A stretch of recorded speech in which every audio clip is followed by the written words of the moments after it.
Lok Sewa pass गर्न महँगो बुकहरू चाहिन्छ, कोचिङ क्लासहरू चाहिन्छ, दिनभरि बसेर पढ्नु पर्छ। आज म तपाईहरुलाई लोकसेवा पास गर्न सबैभन्दा महत्त्वपूर्ण जरुरी 5 वटा कुराहरू बताउन गइरहेको छु। Hi, I am Babita, medical lab technologist. यदि तपाईहरु पनि म जस्तै लोकसेवा 1 को तयारी गर्दै हुनुहुन्छ भने यो भिडियो तपाईहरुको लागि हो। धेरै जना रिसोर्सेसको पछाडी लाग्छ, तर सक्सेसको लागि भने बेसिक कुरा हुन्छ, सबैभन्दा महत्त्वपूर्ण हुन्छ। Point 1, clear goal. सबैभन्दा पहिला लोकसेवाको गोल क्लियर हुनुपर्छ। कुन पोस्टमा आफू लोकसेवा दिँदै हुनुहुन्छ त्यो कुरा बुझ्नुपर्छ। त्यसपछि सिलेबसमा के छ भनेर बुझ्नुपर्छ। सिलेबसले हामीलाई धेरै कुरा बताउँछ।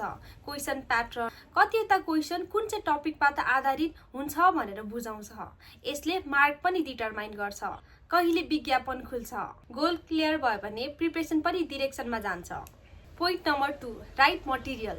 धेरै बुक किनेर मात्रै हुँदैन, सिलेबस अनुसार लिमिटेड र क्वालिटी मटेरियल छान्ने बानी बसाल्नुपर्छ। एउटा बुकलाई धेरै पटक रिभाइज गर्नुपर्छ।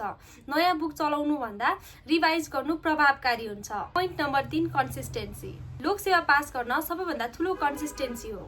डेली दिनमा 2 घण्टा पढ्नुपर्छ। लोकसेवा पास गर्ने सबैभन्दा ठूलो सिक्रेट भनेको कन्सिस्टेन्सी हो। डेली दिनमा 2 घण्टा पढ्नु मात्रै भए पनि रेगुलर पढ्नुपर्छ। दिनमा एक दिन चाहिँ 10 घण्टा पढ्ने र दोस्रो दिनमा चाहिँ पढ्दै नपढ्ने त्यो बानी चाहिँ राम्रो होइन। चौथो पोइन्टमा छ रिभिजन। पढेको कुरा बिर्सिनु स्वाभाविकै हो, त्यसैले रिभिजन आवश्यक पर्छ।